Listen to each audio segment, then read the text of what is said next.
Hello everyone! Welcome back to my channel. So, kumusta po kayong lahat? May kalab shoutout po sa lahat ng mga nandito ngayon na nakatune in at nanonood po sa aking vlog for today na isi-share po sa inyo. So, samahan niyo po kami. Ito po muna ang part 1 ng ating vlog going to the Ng Chu Chai waterfalls. And this is the way to the trails. So sumakay po kami ng bus patungo po doon sa ating destination at samahan niyo po kami sa ating adventure for today. So, by the way guys, big love shout out po sa lahat ng mga nandito na ngayon at sa lahat po ng mga sumusuporta po sa aking vlogs at nanonood po sa aking vlogs, sa lahat po ng mga tahanan na umampun kay Sulabi. Thank you very much po sa inyong lahat sa pagpapatuloy na pagsusubaybay sa aking mga vlogs. Sa lahat ng mga admins, mga members na nandyan pa rin po sa supporting, thank you very much po sa inyong lahat. So, by the way, we're here on the bus. We're riding on the bus going to the Ng Chu Chai waterfalls. So, medyo mahaba-haba po yung biyahe natin papunta po doon at then maglakad po tayo after natin bumaba sa bus. Lalakarin po natin at sundan po natin yung trail papunta po mismo sa Ng Chu Chai waterfalls in the foothills of the Taimushan. Ayan, ito po yung pinakamataas po na bundok dito po sa Hong Kong. So, we're going to the 4 waterfalls here in the Ng Chu Chai, which is the bottom falls, middle falls, main falls, and the scatter. Ito po yung nandun na po sa pinakatuktok. So, lahat po ng waterfalls na yan, pupuntahan po natin and it is located in the 957 meters lie in the foothills of the Taimushan. So, samahan niyo po kami at sabaybayan niyo po ang aking vlog na to at nang mapanood niyo rin po ng napakagandang waterfalls dito po sa Ng Chu Chai.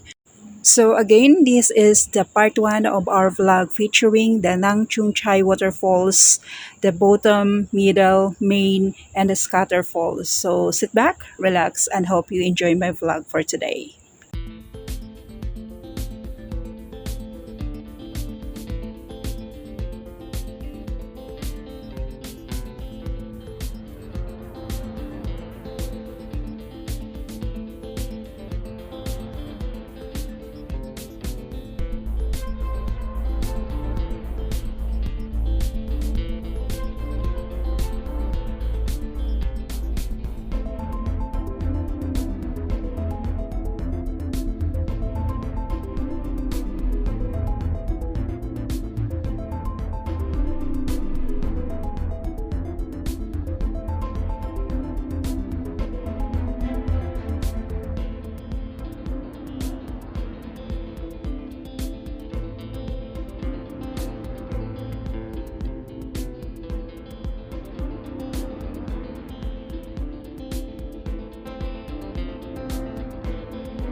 So dito na po nag-uumpisa ang ating paglalakbay patungo na po doon sa four waterfalls ng Ng Chu Chai.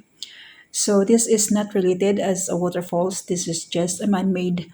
It's like they're just blocking the water here to avoid flooding. So this is not waterfalls here. So let's continue and let's walk through to the way for the four waterfalls that we're going to see, and let's find out the beauty with the four waterfalls that were. So again, this is not related. So this is the way. This is says that it goes to the waterfalls. So let's go. Let's keep on walking and hiking to the trail. So here we can see here the Thai motion. This is the map saying that this is the way to the waterfalls. So tara, tuloy po natin ang paglalakad patungo po sa ating destination.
So finally, we already reached here in the first among the four waterfalls here in the Ng Chu Chai, and this is the bottom falls.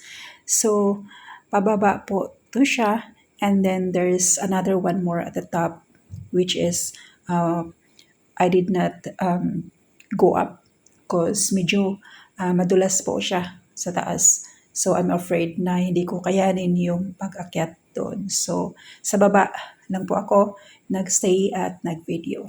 So ito po ang, ulitin ko lang, this is the bottom falls.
So hanggang dito na lang po muna ang ating vlog for today featuring the part 1 of our adventure to the Ng Chu Chai waterfalls, and we are already here in the middle falls. So thank you for watching, and please don't forget to like and subscribe if you're new to my channel. Thank you very much po. Please stay connected to be updated with my next videos. Once again, this is Sulabi, always reminding you to stay healthy and be safe always po. See you on my next videos. Maraming salamat po ulit. Paalam!